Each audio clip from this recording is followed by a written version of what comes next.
Hello, good evening. Welcome everyone to Dyslexia Canada's webinar, When Your Child Struggles to Read, Building Your Support Team. I'd like to thank everyone for joining us today. We had about 50 people register for a program right across Canada, so it's really exciting to see the interest in this program. Before we get going, I'd just like to let everyone know that this program is being recorded and we will post it on our website after we're done today.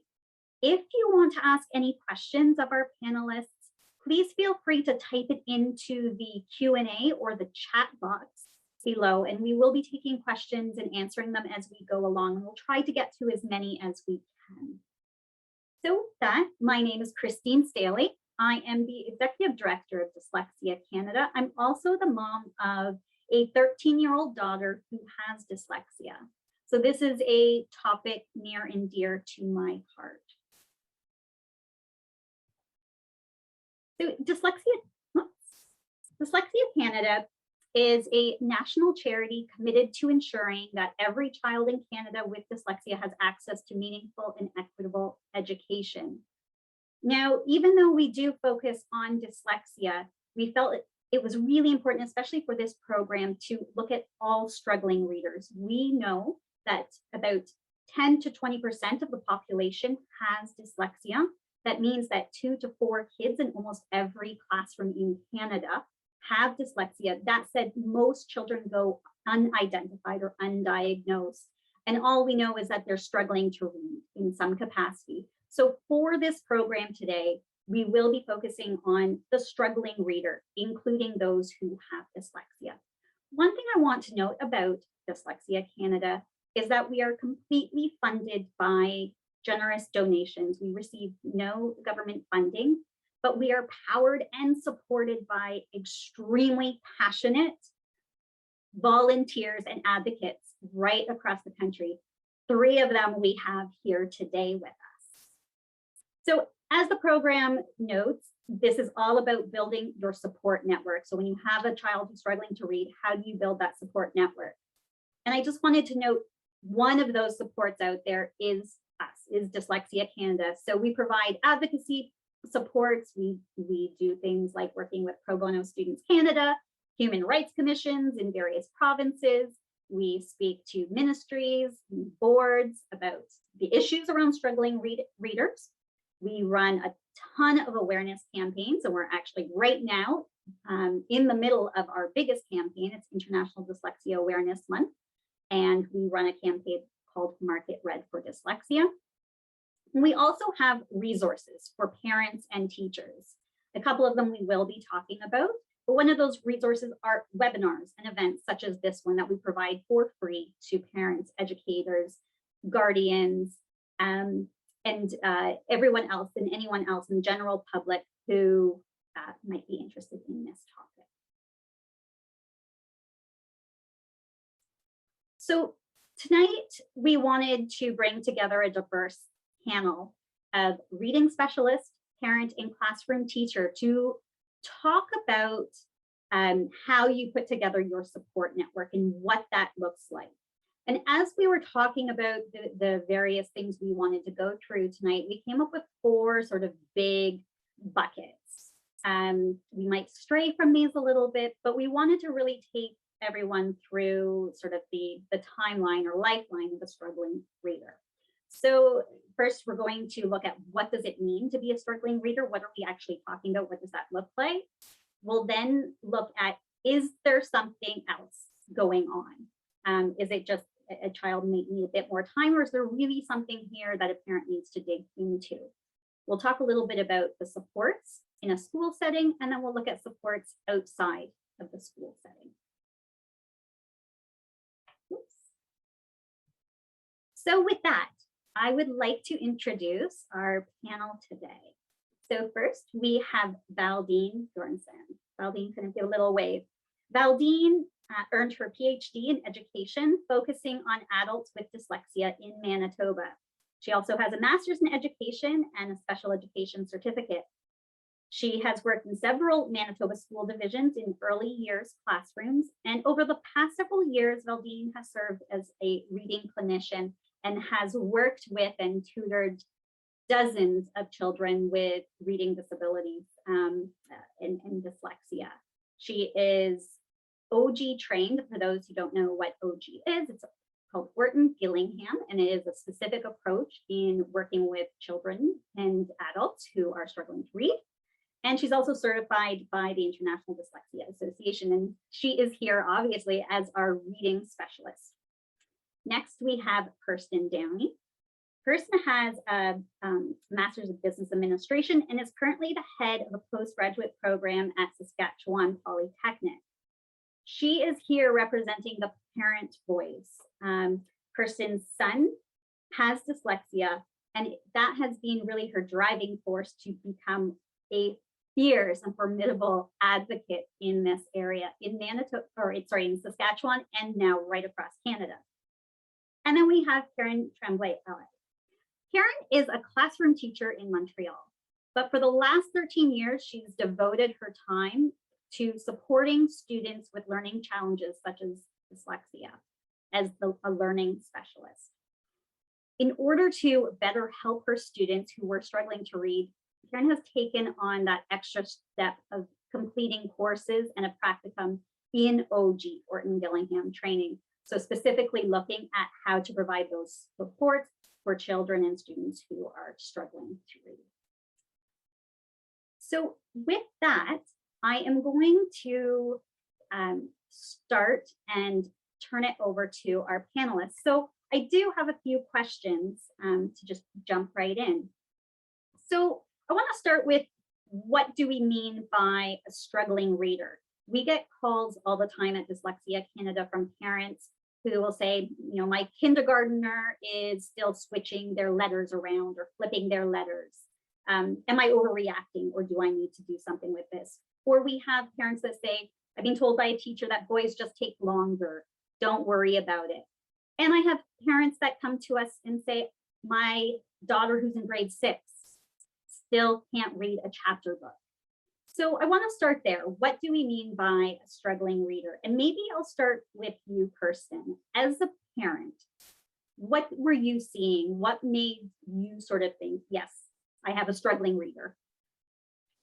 So my son, from an early age, there was some, we do have older boys as well. So, you know, there were some differences with him. He wasn't able to do some basic rhyming. We started working on his letters when he was 3 in preschool, 4 in preschool, 5, and he still, just after several years, was still not picking up what those letters were, what the sounds were. As he started to get a little bit older, started to get into grade 1, and there was that expectation of reading, he wasn't able to break down the sounds in a word. He wasn't able to blend them together. We would practice. Many of you would be familiar with the sight words that come home. We would practice those every night, and would even just reduce the number to 1 or 2 sight words in a night. And the very next day, they would be gone again. And it was like starting from scratch every single time. And really, there was a reluctance to go to school. I know with my older boys, typically kindergarten, grade 1, this is a fun time. They typically enjoy going to school. He didn't. He, right from the get-go, he struggled with going to school, and it wasn't an enjoyable experience for him. And Karen, as a classroom teacher, what do you see? What are you looking for in a classroom? Well, a lot of what Kirsten was seeing at home is what I would be seeing in a classroom too. So definitely children who have difficulty making that letter name, letter sound connection. Definitely when it comes time to reading and writing. So for reading, being able to go k, at, and then saying cat, blending it together. Or anytime a writing activity comes around, suddenly there's an urgent need to go to the bathroom or to sharpen a pencil for about 15 to 20 minutes. And or just a need to do anything but the assignment, the written assignment. So generally work avoidance is a huge red flag in the classroom.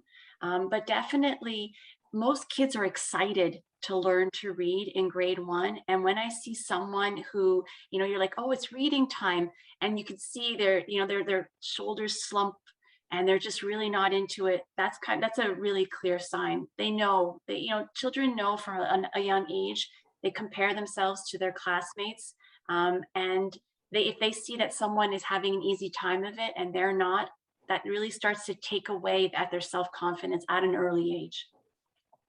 Valdine, can you talk a little bit about what some of the early warning signs are for a child who may have dyslexia? Yeah, definitely all of the things that were mentioned already. I guess one of the core components, if you look at the actual diagnosis of dyslexia, is that phonological processing difficulty, right? So what that means is it's basically sound manipulation. So Kirsten mentioned the rhyming piece. That's not really, innate with somebody who has maybe a language-based difficulty, right? And so the phonological processing is definitely a core component. And I think one of the basic things you can compare, and this is what sometimes I do when I get calls from parents, is if their oral language, so their language comprehension in general, is sort of developing in a typical way. But then if you're looking at a grade level, like a student who's at in a school already, so in grades like kindergarten or grade 1, you'll then start beginning to see that discrepancy between what they're actually writing and what they're retaining in terms of letter sounds, like Karen said, and then their oral language, right? So they're kind of like that kid that can talk about giraffes and speak about giraffes and loves, all the things that could be, you're doing about a giraffe. But when they have to read about a giraffe or even write about that, you can see that discrepancy. That's kind of like a basic, kind of a piece there for me. So that just shows that they have, their general skills, their processing is sort of in a typical range, right? But there's just that one narrow piece. And certainly, I think they already mentioned about the working memory. So working memory, maybe even short-term and long-term memory. So it could be as simple as, I'm telling, my student to, stand up, walk over to the, the desk, and then get the pencil or the book. And, by the time I get to the 4th different string of instructions, they just, don't have that retention, right? So that could be even happening in the home as well. And the most important thing for me there is the child is not purposely trying to be, oppositional or not pay attention, right? That literally is that working memory piece. And the other thing I would say along with that is that processing speed. So typically the if we're talking about that kind of diagnostic profile, the phonological processing, working memory, the processing speed, typically those tend to be on the lower range. So processing speed is basically, you give an individual something to think about and they just need a little bit more time. So that can be kind of related to that whole idea of just holding information in their brain, let's say. So, I feel like, a lot of it comes out in terms of just that narrow piece and in comparison to everything else that's developing really well. And more than that, sometimes you can see, evidence of it in terms of, transposition. So like the word there, let's say THEIR, they might invert the I and the E, just not being able to remember letter sound strings of letters. And then, oftentimes I see in writing, they might write, a letter one way, and then in the, the next sentence, they're going to write the letter in a different way. So formation and even words that are misspelled in the same passage, let's say. So it can come out in reading and writing. So it's not just, a narrow piece there, because reading and writing are so interrelated, right? Yeah. And I can say one of the things that really sort of brought attention in my family to the fact that my daughter was struggling. She was in grade 2, and I clearly remember reading a book with her, and we probably read the book, I don't know, a couple times, and she was following along, and it sounded like she knew what she was doing, and she was reading, and she got to the word bear, and instead of saying bear, she said frog. It had absolutely no relationship to that word. There were no similar letter sounds there, but the picture on the other side of that book had a frog, and so she guessed at it, and that's really what for us made us think there's something going on here. She didn't read that at all. Now, I was wondering if you could maybe speak to, again, because we get it all the time, the comment of boys take longer. Just give it a bit more time. Boys take longer. I'm just going to throw my 2 cents in there. So typically what happens with boys, and you're actually referring to more like that it's more typical for a boy to take longer to get to the reading act. Is that what you're referring to? Yes. So, I mean, I think, well, actually for me, what I typically see, and this is maybe not answering specifically what you're saying, but for me, what I find is boys tend to be noticed a bit earlier in terms of, the idea of that they tend to have a different kind of behavior that expresses frustration, whereas a girl might be more, kind of holding it in and sort of wants to blend in and become invisible. So I find in my practice anyway, I find the boys tend to be noticed a little bit earlier than in comparison to the girls. But certainly, we all should be working extremely hard at the very beginning, like the entry point of grade 1, to get that reading, the reading process to be as efficient as possible. So I would not differentiate between a girl and a boy in that sense. So one of the things that we hear all the time from parents is that they will call and they are very nervous that they are overreacting, or that they might be asking too many questions, or they're pushing things and they don't want to jump the gun, I guess, and go down the route of diagnosing or identification for anything a bit more serious, if they're just overreacting. So before we talk about looking into what screening and diagnosing looks like, Geraldine, can you give us a quick description of the difference between a screen and a diagnosis? Oh, you're on mute. So I was just looking, I got distracted because there's a question there too. So a screener is more about, general kinds of skills you might see. So, and oftentimes, I recommend a screener and it's assumed to be a little bit more like on the early grades, let's say. So you could even do a screener in kindergarten and grade 1, obviously, right? And so a screener would probably be a more of a general kind of at risk, maybe slow progress type of red flags. And so as compared to a diagnosis, which is much more deep and intensive in terms of like their thinking process, their learning process. And typically I would say diagnosis in some ways, of course, we're not going to wait for a diagnosis to respond to a screener. So in other words, without a diagnosis, we can still provide like effective and very successful intervention. Whereas so a screener for me can be also looked at as I might, over-identify, right? So we're not going to diagnose, but we're going to over-identify, which means it's not going to be, a negative outcome if I give, a certain group of students an effective intervention that's going to meet them where they are, whether they're diagnosable or whether they're not diagnosable, it doesn't really matter. Whereas a diagnosis, of course, is a bit more weighty, but it's also, for me, dependent on the fact that have you actually given any kind of intervention that is effective, that should be appropriate, and if there is a non-response, right? So diagnosis is definitely more at that point for me, a difference between the achievement level of the child and then the learning process and the cognitive, let's say, ability of the child, if I can refer to that. So. And we often hear that you can't identify a child who is struggling to read because of dyslexia or a learning difference, that it can't be identified until at least grade 3. We know the research is actually very, very clear that it can be identified as early as about 5.5. And so I just, perhaps Karen, maybe you might be able to speak to this. Why is it so important to identify it that early? If we can identify it, why should we be doing that? And why should a parent take that step? Well, like Valdine mentioned, I mean, the important thing is to get the appropriate intervention, but certainly by identifying that the root cause of the difficulty is phonological processing, some difficulty in that area, being able to manipulate the individual sounds in a word. It's important to diagnose it because then you can start building an intervention based on that difficulty. So something that is multisensory, something that is systematic and explicit.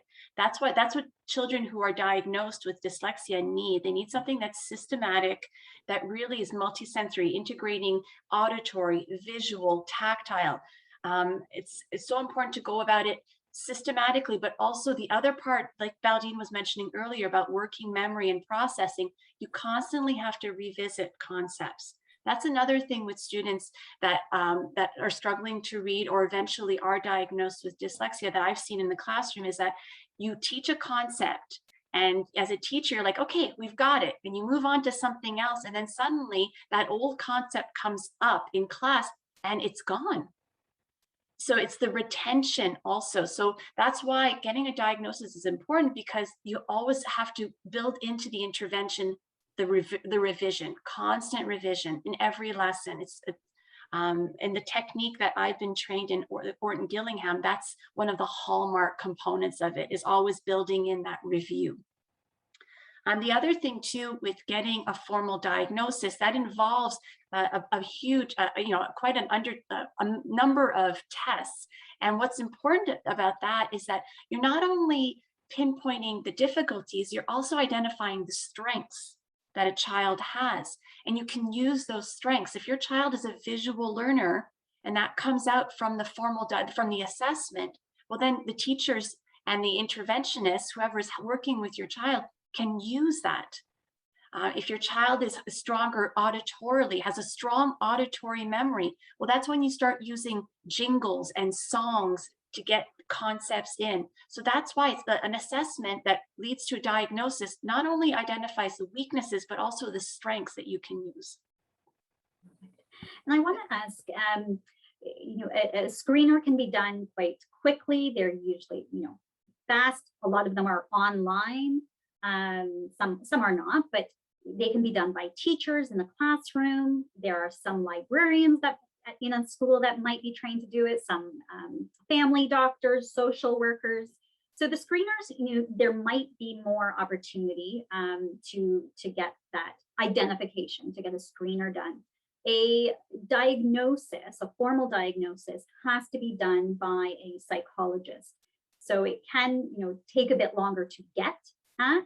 A lot of schools and school boards offer them, but you might have to be put on a wait list to get that. Some wait lists are a couple of years long, or you can find a psychologist privately, which does cost money. And so when a parent is making a decision whether to get that diagnosis or to just do a screener, there's a lot of things that do have to be considered. And this is, a good place where the classroom teachers, the parents, the family doctors can all be part of that conversation to figure out what the best next step is. And I wanted to ask Kirsten, in your case, when you were deciding, what the next step was and whether you needed a diagnosis or not, what sort of considerations did you look at, and did you ultimately get a formal diagnosis? So as I had mentioned, my son was really struggling right from the beginning. So it was quite apparent to us that something was going on. And it was then in conversations with the school, trying to get the school to move and take action on this, which is what prompted me to decide that no, we should go get the diagnosis. Then once we had that, then we were able to go back to the school and have a different set of conversations at that point. At that point, it's no longer, oh, he's just a boy, he's going to catch up, we just need to give him some time. No, I have something on paper. It's a formal diagnosis, and we need to deal with this right now. The other thing that also helped, speaking to what Karine had mentioned before, is that when he started to have some struggles and he started to call himself stupid and things like that, we had that report, and I know it sounds a little weird, but I talked about that with him to say, no, actually we've had this done, and it shows that you're incredibly intelligent. He was in the 98th percentile in some areas, so we knew that he was a very smart boy, and we had that piece of paper to actually tell him that. And so then it also helped him to understand his struggles as well. The one last thing that I think it's helpful for is some of the interventions that then we sought later on, we needed a diagnosis for. And I'm not sure that that's the case everywhere in the province, but for the one place we went over the summer, we did need that diagnosis, and that allowed us to get that support as well. Thank I just you. want to add too, just on the note of the screeners, there is a norm standard screener that was just released by it's part of a battery with the Wyatt, which is the Wechsler Individual Achievement Test, and it has a separate dyslexia index, and it literally takes minutes to do that, and it's norm standard. It hasn't been norm standard in Canada, but it takes minutes, right? And it's standardized up to like beyond grade 12, right? From pre-K to beyond grade 12. So, I mean, we don't have to look at, screeners as like a sort of, a thing that's not standardized or, not kind of normed in some way. Screeners can be extremely effective.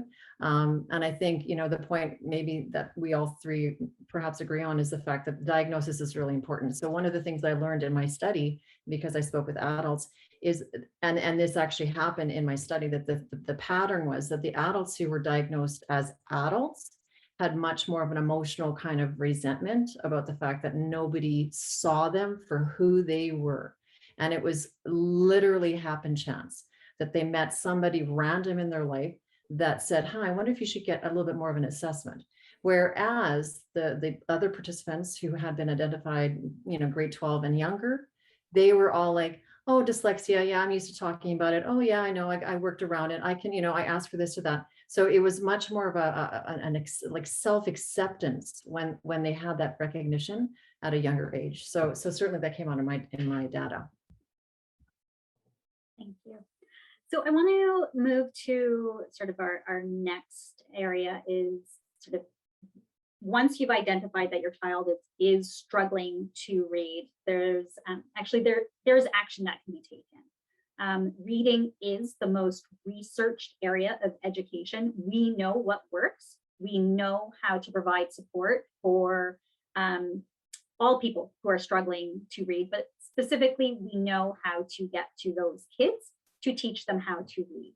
So Valdine, it can be quite complicated, and there's a lot of, scientific terms that are thrown around all over the place. But can you give us kind of a simple summary of what works? How do you teach reading? What is an effective method?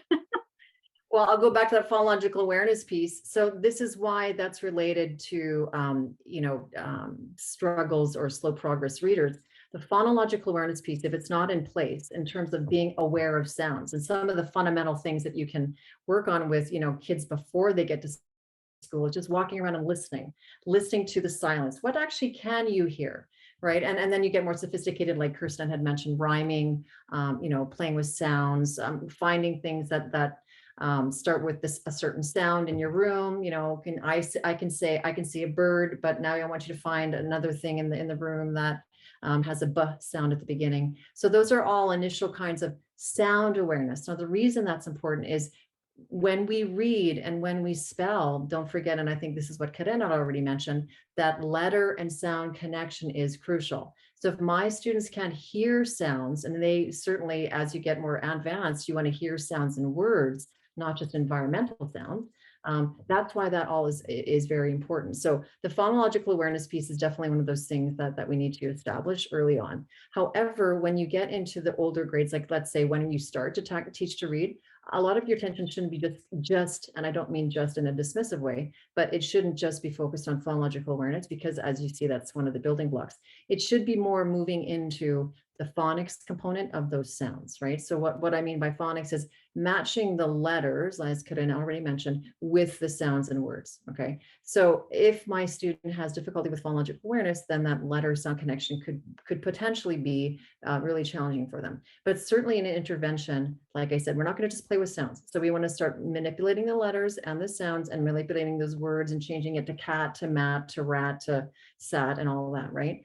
With the letters. And then the next step really is to start doing more complex, right? So there, we all know that, like English, I've mentioned it in one of the questions here already, English is opaque. So therefore, an A can say an ah, I can say an A, I can say an ah, I can say an ah, right? probably more than that. And so, we have to start breaking that down, but certainly with our Gillingham approach, what we do is we start with the logical parts. So we are going to start with letter and sound, but then eventually we go to strings of letters, like AI says A, right? So we'll go to strings of letters. And then eventually, as we kind of move through that, then we're going to start talking about those pieces and how they fit into, longer words like spaghetti, let's say. So we want to start having our kids hear those parts, those syllable parts is what we call them, those parts and words. And then once they can start doing those basic kind of like maybe groups of syllables, we can start talking about, like I said, those longer words to decode or read and spell. But then the other thing that we have to remember is, the meaning parts of words. So, that's that whole term of structured literacy. So every single little fine grain of like from phonological awareness to basic phonics, like letter sound to combination letters and sounds, to those meaning parts, the morphology, those are all directly taught. And then after that, again, you're going to be consolidating with really good, either really good literature, so literacy, exposing them to great text, whether it's an audiobook or whether it's something that they actually decode, which would be a phonetic reader. So anything that you're doing is really just building on what they know, but in the finest grain baby step as possible, right? Like the technical term for me is you have to go as slow as you must, but as fast as you can. And I think that's why in some ways we do ask that we want our teachers to understand what structured literacy is. Because some people believe that they are using phonics, but what kind of phonics are you using, right? So I think Corinne hit on a really good important point is that, in an Orton Gillingham style, approach or a really good structured literacy, let's say, program, you're going to have a lot of, kind of inherent review, right? Because it's understood that we have to teach those little pieces step by step. So. Thank you. And I think that was a great transition. Thank you. So I want to now come to you, Karen, that, when we have a child who's struggling to read, the parent and the classroom teacher and that child, that student, form a team. You have to be able to work together to support that child and really move things forward. And so I want to start with the classroom teacher as that first team member. And I think it's important to know for all of the people who are listening here, that, the majority of our classroom teachers are doing their best. They have the best intentions, but unfortunately, most of them have not actually been provided with the training, the resources, and the support to understand what dyslexia is, how to identify it, and then be able to provide those supports.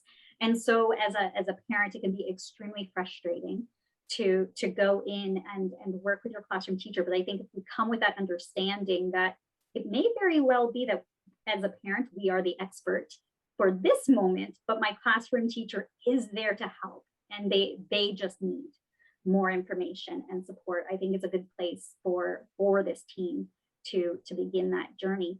So with that, I wanted to ask you, Karen, as a classroom teacher, how do you approach this issue? How would you start to work with a struggling reader in a classroom setting? Well, I think the first thing to do is to be, the best approach is to really, like you said, be a collaborative team. So to sit down, with the parents and explain that, look, it's going to be a journey. It's going to take some time.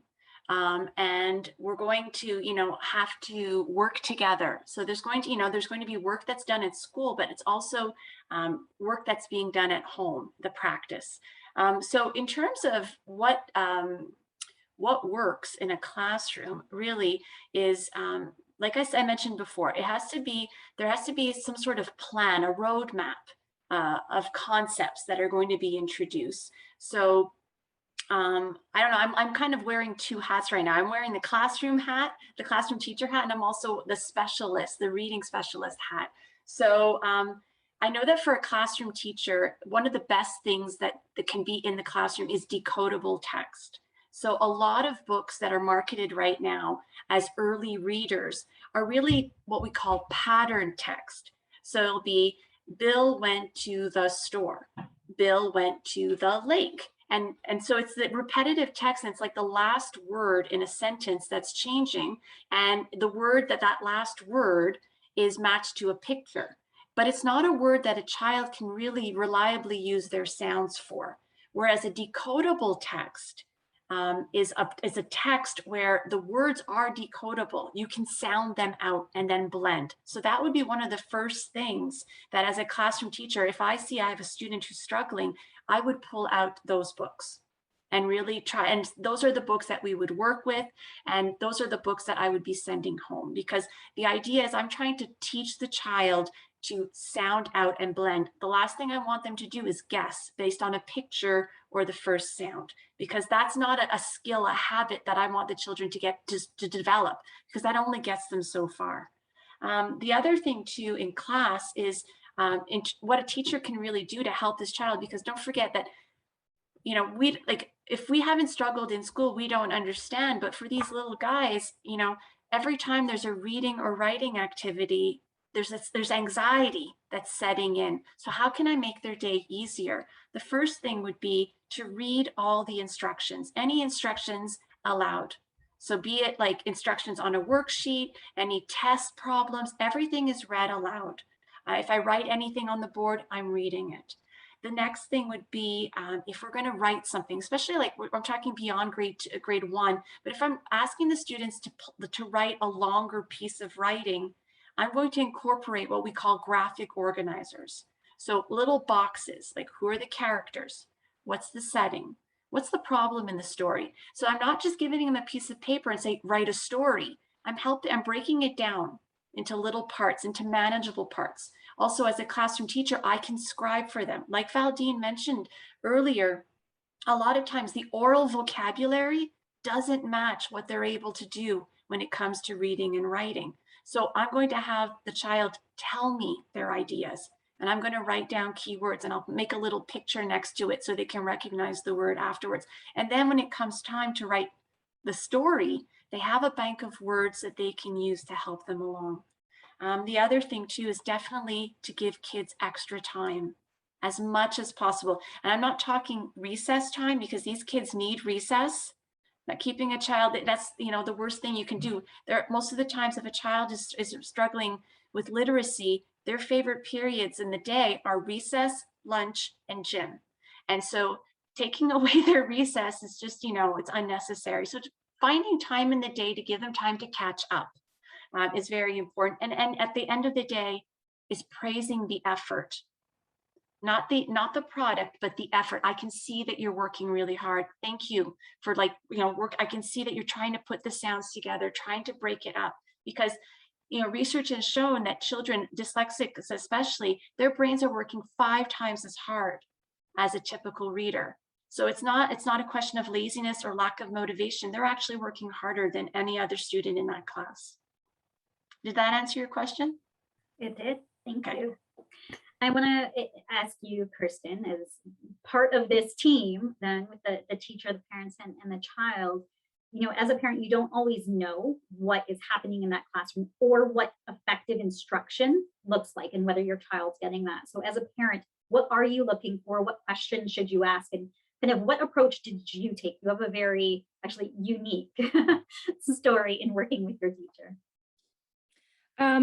Yeah, so I think the first thing that you need to do when you think your child has dyslexia, whether you've had the test, whether it's been a screen or whatever that is you need to start to find or do your own research so that you're coming to the table with a position of knowledge. There's lots of different community groups out there. There's lots of things that can help you build that knowledge. That's definitely something that you need to have in order to enter into these conversations. Some of the things to look for is what Karine was mentioning before. Are you being sent home decodable books, or is it those books that where it's just more memorization, or your child is being encouraged by the book, by the text, to be guessing at the words, right? That's a sign that maybe that's that's not the right intervention for your child. For me, what was really helpful is we started to get external support. I knew the school system despite their best efforts, I want to be clear, I know our teachers were trying, but they just didn't have the knowledge. And so I needed to go to somewhere where they did have the knowledge. So we started to go to outside tutoring and bringing that back to the school, bringing some of those examples of what his work was, having those conversations in terms of what does his typical sessions look when he's going to that interventionist? What does that look like? How is that different within the classroom? Bringing articles that I had read.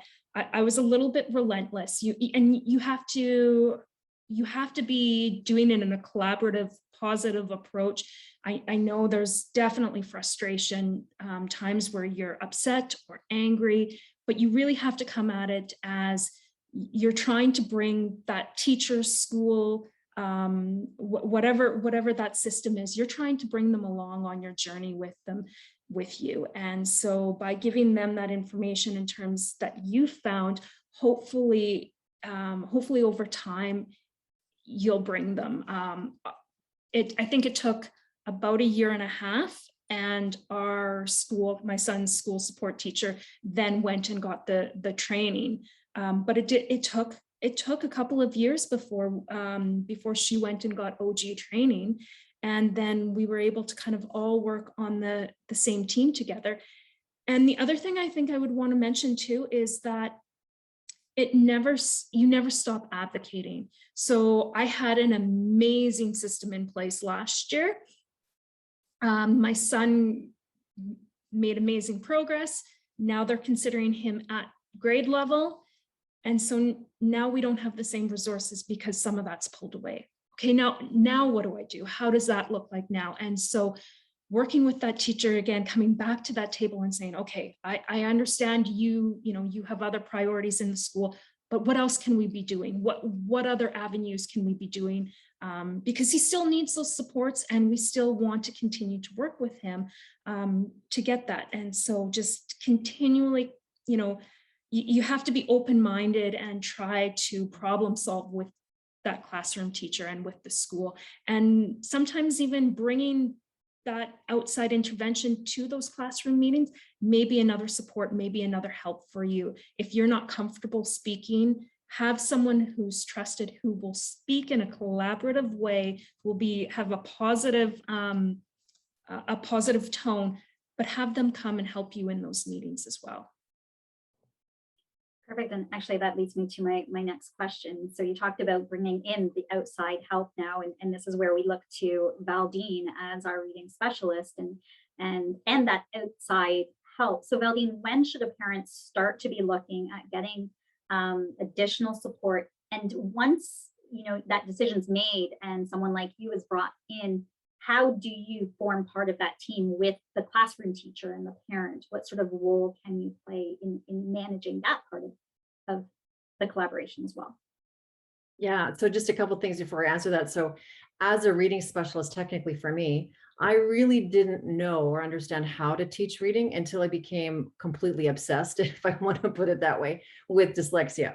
So I think, if there's any educators out there, definitely it is our job. If it's not just for the idea that, individuals with disabilities have human rights in terms of equal education, but more to the point of actually, if you study dyslexia, if you understand dyslexia, you'll become a better generalist, a better reading teacher, a better everything, right? Because I feel like dyslexia is sort of that perfect marriage of all these different fields, and they just kind of mesh together in our schools. And then I suppose the issue for me is that when we wait for that diagnosis, then I feel like sometimes what happens is we have, educators waiting for it, and then they just say, well, it's not my job. You don't have a diagnosis yet. So I feel like, one of the big things, and also the idea of if there's a child, and Corinne already mentioned this, the behavioral avoidance behavior, their tummy is not feeling well, every other day or something like that. If there's evidence of that, or they're complaining about something that's going on at school that might not be exactly the issue, but it's expressing some kind of stress in their life, I think then at that point, you do have some issues. If they just don't like reading, all those kinds of things are red flags for me. If the student is defiant in some way, those are all really big red flags. And I think, even as a professional too, I think the most important thing for me is when a parent comes to say to me, I'm concerned about my child, my absolutely first response to that should be, tell me more about that. And if the parent says, there's a diagnosis, maybe, I don't know, or definitely they have dyslexia, say, you know what, I've been studying about that too. Let's talk about it. And I think that's one of the biggest things we have to get through in terms of the education field is, when we focus on dyslexia, whether the parent is bringing forward, it definitely is a diagnosis or not, we have to be open to the parents and what they're bringing forward. And I think sometimes when we kind of avoid that kind of study about dyslexia or reading disabilities, I think we lose the target, right? Technically, every teacher, because reading is such a big focus on our schools, they should have some kind of understanding of what dyslexia is and what to do. So I would say the process should be, if the parent is coming into the school and they say that, I'm really concerned about my child, of course, it's going to be, the frontline worker, which is our classroom teachers. And so the classroom teachers should have some kind of background. That's one of the things that definitely should have. So they have, an ability to discuss that. And then the classroom teacher should do some kind of, basic, reading inventory, checking how they're spelling, and I'm sure lots of teachers know this already. And I'll tell you, that's why in some ways, the diagnosis can be secondary to what I think Kirsten has been able to do, but that really great working relationship with the school. Because if I come to the school and I say, I'm pretty sure, my child has some innate struggle here. If there's a teacher that's kind of shown up every day, they'll have already known that. They notice that. Teachers know who the ones are just kind of on a different spectrum. I don't think there would be any, a kind of discrepancy in what you understand there. So, I think usually the schools get that, but I think where we fall apart is what to do. But if you work on that procedure of, parent speaking to school and we're kind of all on the same page, then I think sometimes the process is getting the special education teacher involved. And then they might do, for example, a more formal screener, like I mentioned, the Wyatt, or other protocol that might be in the school division or school district. And then, at that point, I suppose the situation would be, you have to then provide appropriate intervention. And if that, and I mean appropriate, and I think some of us mentioned already certain things that are not effective for our students, like, intervention that would draw them away from the words, literally draw them attention away from the words and draw their attention to perhaps pictures or context. And if you see that there's no response, then that is warrant for, going forward with some kind of process. But unfortunately, what I see sometimes is that, teachers, or I should say, parents, the timeline doesn't work for them, right? I mean, they really do need to have this looked at sooner than some schools are able to. And so then sometimes what happens is that the parents have to work, outside the school system, like Kirsten has mentioned, and then perhaps always also paying for a diagnosis outside of the system. And I want to pull one more possible team member in here. And Karen, coming back to you as the learning specialist within the school now. So, we've got our classroom teacher, our parent, our child, possibly a reading specialist outside of the school. But how about the special education teacher or the resource teacher or the learning specialist within the school? What is that? What is your role, or what is that role within this whole process? Well, definitely, I was going to jump in before and say that if you feel that the classroom teacher doesn't, seem to be conveying an understanding of dyslexia and the challenges and how to remediate it, the next person to talk to would be a resource teacher or a special education teacher within the school, because typically, they do know more, about special needs. So in my role at the school, I'm part of, typically, well, I'm not going to say typically, in some schools, the special education or resource person would be doing screeners or, assessments, benchmark assessments, at least at the beginning of the school year, to kind of, figure out who needs a bit of extra help. And so within, then that person, ideally would be then, once the children who are struggling are identified, would be working with that small group. So that's what I do within a school. So then that's why, even though I had done, a Bachelor of Education. Then I went back and I did a Master's of Education in educational psychology. But then afterwards, when I got, when I was in my school, I realized that I had a vague idea of what to do with this, with the children who were struggling, but I didn't know exactly. And it was only by going out and seeking more training, specifically in Orton Gillingham, that suddenly all the pieces came together. And I think that's really important to, if as a parent, you're not sure if the school knows what they're doing, and if there's a plan, talk to the resource teacher. Resource teachers, part of what we do is that we're problem solvers. And by nature, we're going to look for the solution. So that's your person that maybe you can convince, like, look, I've heard of this approach. I've heard of structured literacy. Are you familiar with that? I've heard of something called Orton Gillingham. Do you know anything about that? Because the nature of the people who go into a special needs or special educator or what resource teacher, whatever you want to call them, they're problem solvers. They want to solve the problem, and they're willing to, look and try to figure it out. So that's the person that I would suggest, that if you feel the classroom, you're not getting a good vibe, try to go, and talk to the resource teacher. Thank you. Thank you. That's great advice. Great point. So I want to move away from the school setting for a minute, because I think, we sort of focus on the classroom life and the school life when we're talking about struggling to read and what that means. But it doesn't just stop there. The impacts of struggling to read, or the impacts of dyslexia, aren't contained within just a classroom. They find themselves back at home.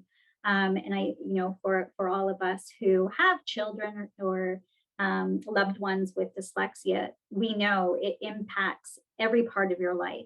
And so I wanted to ask you, Kirsten, outside of the classroom and school, what other supports would you recommend to families, caregivers in navigating all of this? So depending on where your child is, in the process, some children, I think it's really great for them to get some mental health support. And even some for the parents and the families as you're going through this. This is a long, draining process. And, maybe you have family members who are really supportive and are helpful, and maybe you don't. And so if you don't have those people who can support you within your own structure, there's nothing wrong with going and getting some mental health support. The other thing that, while we're at, or for my son, one of the very important things that I think is helpful for him is finding something that he's good at, finding a talent or something that he's passionate about, that he can invest in his time, that he can build that self-confidence. If he's not getting it in the school system, he needs to be able to build that self-confidence somewhere, somehow. And so finding whatever that is for that child so that they have that in their day-to-day life. Perfect. And I also wanted to, I'm going to take a moment here to sort of talk about another service, I guess, or offering that Dyslexia Canada can provide. So one of the things that we have found, again, as Kirsten said, it's a long journey and it can be frustrating. And sometimes as a parent or guardian or caregiver, you can feel like you are in this alone. And it can be very isolating to fight the good fight. And so at Dyslexia Canada, we do have a program called Community Connections. It's a free online one-on-one peer support program. So you can go onto our website and check out Community Connections. You sign up, you put in your name, sort of the province you live in, and some of the basic things that you're looking to find out about or support you need, and we will match you up with another parent somewhere in Canada. So Kirsten and Valdine are some of our volunteers there. But sometimes it could just be helpful to have an ear and a shoulder to cry on, and someone who's been there, done that, and gets it and understands what you're going through. So I did want to put that out there as well, that sometimes we can, we just need someone else to talk to. Christine, one other thing that I should add that I neglected to mention is there's social media now, right? And so there's all of these different support groups out there that sometimes, especially in the beginning, you don't know where to go for help. You likely have other parents in your area who have already been through this and who can guide you through whether, you know, this tutor's really great, they have OG, or this school has a bunch of OG trained teachers, or they, you know, other parents have been through this. And so reaching out to them and finding what advice they have locally, it's going to be different all across Canada. So reaching out and figuring out what is available within your area. Thank you. We have just a couple minutes left. If anyone has any questions, please feel free to type them in and we will pose them to the panelists. But just in this last couple minutes, I do want to bring up one topic that we discussed while we were looking at this session, and it gets talked about in our circles a lot, is that question around language. So when you go and, you know, if your child is being tested, if you get a diagnosis, you'll see all kinds of language being thrown out there. So it might just say a learning disability, it might say specific learning disability, it might say learning disability reading. You'll hear people talk about learning differences, learning styles, and you may hear dyslexia. Most likely you won't in the beginning, but you'll hear all of these other things. So I wanted to ask all of you, what word do you use, or what word does your family or your practice use? We use dyslexia. I think we were one of the odd ones. Our ed psych report actually says dyslexia. It did say he had other learning disabilities, but it did say dyslexia. I think for us that, you know, if you Google dyslexia, lots of people talk about having dyslexia. He can relate to that. He hears them saying that they have it as well. And so for him, he finds that empowering to hear other people who have had it and who have been successful in their lives. And so that really gives him that sense that anything's possible. Yeah, so I struggle at reading and school's hard for me, but I can get through this, and there's other people who have been very successful who've had it.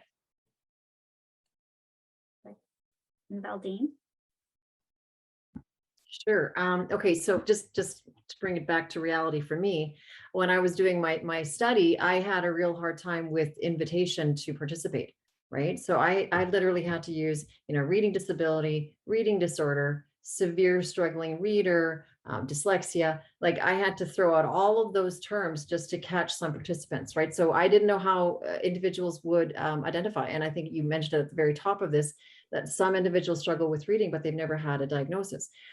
So I had, you know, for me, even myself, just in practical terms, just to get a study done on this population, it was a real challenge to figure out how to get this population talking to me, right? And so the other thing that I found generally is the, you know, the DSM, so the Diagnostic Statistical Manual, labels this as a learning disorder, and specifically in reading, writing, or math. Whereas the schools, so that is the reference point that actually school psychologists are supposed to use. However, the schools tend to use that term disability. So for me, either word of those to me is disorder, disability, doesn't quite accurately describe, I think, what we're talking about. And I think Kirsten hit on that, you know, that these kids, these adults, they're highly successful, they're competent, they're amazing, they're incredible individuals. And so using the disorder, disability is sort of not exactly accurate in my opinion, although I understand why we need to have those labels in that sense. So for me, dyslexia seems to be a term that maybe describes it, right? Because it's a difficulty with language. So to me, like the breakdown of dyslexia, that's what it actually means. So that is an accurate term for me, and I use dyslexia. And Karen, maybe I'll ask you, because this is typically where it pops up, is a parent will come into a meeting and say, what is this identification or this diagnosis, and is this dyslexia? Is not, what is this? And so how do you handle that conversation? Well, I mean, oh boy, dyslexia is it's a term that for a lot of parents, it's they don't have an understanding that it's that it's specific to language for them. It's the end. It's big. It's a huge thing. So typically, the reports I see say specific language disability and reading, writing. So oftentimes I'm the one who has to interpret it for the parent and say, they'll ask me, well, what does this mean? And I'll say, well, this is actually what we call dyslexia. And for a parent, then once they have a label, like Kirsten mentioned, if you have, if you know that it's dyslexia, there's so much information, print and and digital about dyslexia. But if you look up specific language disability, it's very vague. It can mean so many different things. So often, I've taken it upon myself to tell the parent, well, this means that your child has dyslexia. And that kind of opens it up. And then I start giving them resources related to that. And then they can start becoming more informed. I really think that's the key is as a teacher, it's a hard, it is a hard position to be put in as a teacher. You're kind of breaking the news to them, but it is important because once you have that term, you can get the help, you can get the information that you need. Thank you. And we are just at the end of our time, but I think it's a great place to sort of leave this discussion. So one of the things I tell our parents and caregivers and guardians when they call is when you have these meetings with whoever your support team is, if it's your teacher, your classroom teacher, a resource teacher, a family physician, specialist, is first at the very outset, decide on common language. We all need to start with talking about the same thing and having the same understanding and meaning to these words. And so as a family, if you prefer the word dyslexia, then that's the word you prefer. And it's your right and your opportunity in this support group to say, this is the word we're going to use, and this is what it means for us. If it's learning disability or learning difference, then it's up to you and the student, the child, to make that decision. But it's a good place to start with your team is let's have a solid understanding and common language as we move forward. So with that, I would like to thank our panel today. Thank you so much for coming and bringing your perspectives and examples and advice. I think it's extremely useful and valuable just to even have these conversations and to hear how people are managing and navigating with this.